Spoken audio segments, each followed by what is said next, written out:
How to turn off personalized ads on TikTok. It's pretty simple and a quick process, so let's get started.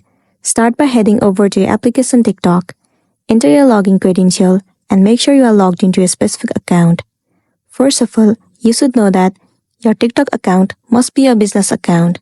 Once you have it, move into the profile. Tap on this three horizontal line at the top right corner of the screen. Head over to Settings and Privacy. Move into Privacy. In this page, you should see the option of Personalized Ads. If you see the option, simply turn it off. This option or the feature might not be available to all the users.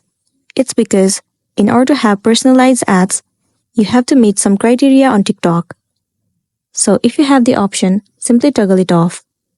Or sometimes, when you go back and refresh the page of TikTok, these options might appear on your page. It says confirm you are above 18 and allow personalized ads. If you see this option, simply click on no, and then the personalized ads will be turned off. So that's the wrap for this video. If it was helpful, give it a like and check out our next tutorial. Thank you.